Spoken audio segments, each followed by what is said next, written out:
Good morning. Today's adventure will bring us to Northwest Hancock. It will be number 89 on the Hampshire Fire Tower list of the 93 towers that are standing, once stood, or were proposed. We're here at the hairpin curve and heading out to the Cedar Brook Trail. And we'll be following the Hancock Notch Trail. We've been on this trail twice before, going out to the Hancocks. We'll put the links to them in the description box below if you want to get an idea of what this trail is like. Okay, we've come to the left, where if you're doing the Hancocks, you would take the left. We're going down the Cedar Brook Trail, though, so we're also taking the left. Onto the Cedar Brook Trail. And the Cedar Brook Trail, pretty much what you see is what you get. Once we get to the Hancock Loop Trail cutoff, we'll start filming the trail a little bit more so you have an idea of what it looks like.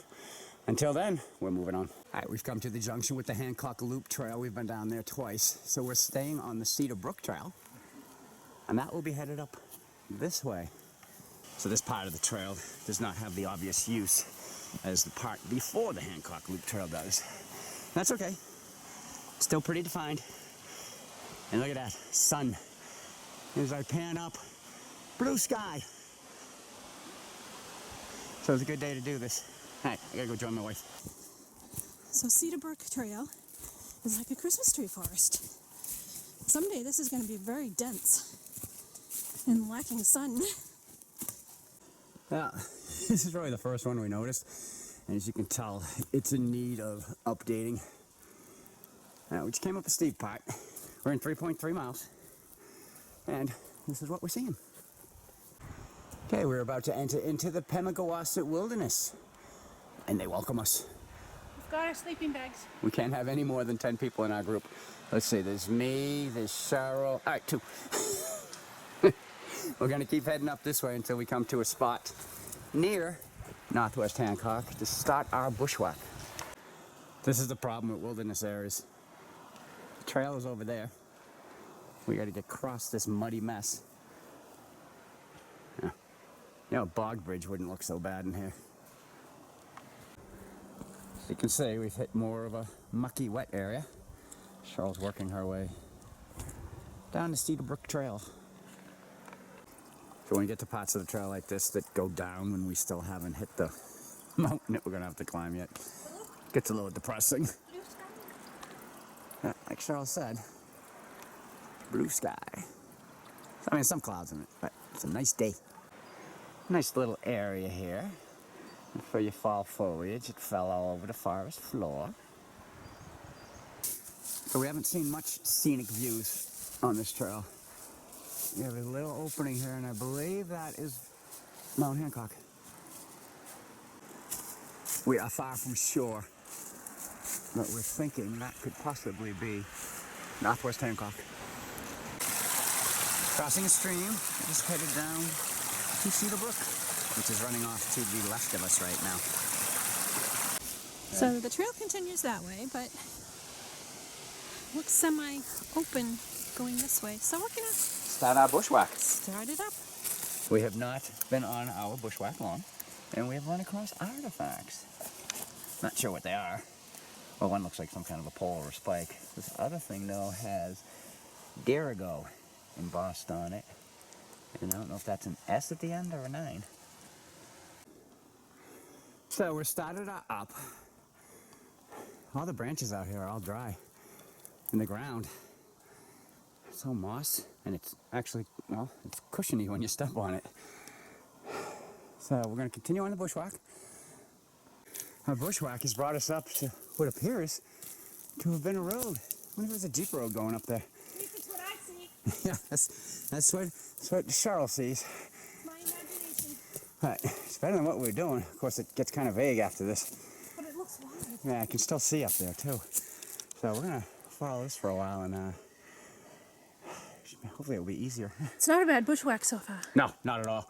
Not after the horror stories that we've heard. But then again, we've come in a different way too. So the road went nowhere. It looked like it continued, but judging from the contour lines, there's no way it was gonna go up. Not as a road anyway. So we're back on the bushwhack heading up. And as Cheryl mentioned before, you can see the woods aren't bad at all here. So we've had a couple of spots where the blowdowns were kind of bad, but other than that, this isn't that bad so far. Of course, we still have 7/10 to go, so we'll see. Then there are these dense areas too with all the new growth that are hiding blowdowns, but they don't last long. There's turtles coming out up there, making those noises that we make. So we're in an area where there are a lot of blowdowns and a lot of pine. As I pan around, you'll see them right there, wall of pine. We're gonna try scooting off to the right a little bit, see if we can't avoid some of this. Otherwise, we're gonna have to plow right through it. Finally, the woods are somewhat open again. That was a nasty area we went through. When we said the bushwhack wasn't going too bad so far, yeah, famous last words. But we're back to open woods. We can make up a little bit of time now. We're finding it easier instead of going up on the ridgeline, where it seems to be extremely dense. We're skirting along the side of it to the right. All right, we're 0.31 miles from the summit. And as you can see, this is not going to rank high on our favorite bushwhack list. But we are doing it. 492 feet, we're closing in on the summit. The views will probably look this good from there too. The final 211 feet. Can't get there soon enough. Look at this. Hey, nice. You want to turn around and go home? Yes. All right, I'll bag the summit. Come back and get you. We're getting up there. Okay, finally, we've got some artifacts. Looks like railing. Some kind of round metal thing with wire. Over here we got glass.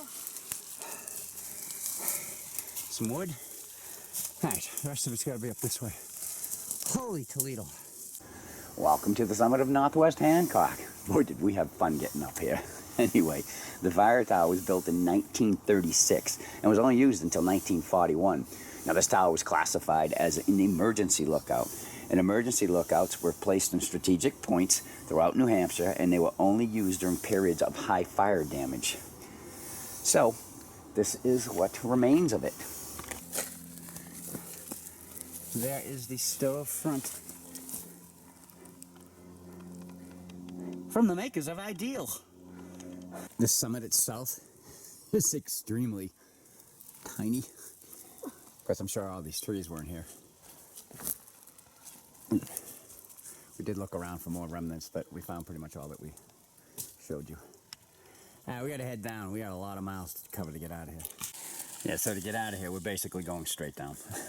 It's a lot steeper, but going down is easier than coming up. And it will save us some time, too. Just to give you an idea, this is what we've been working our way down.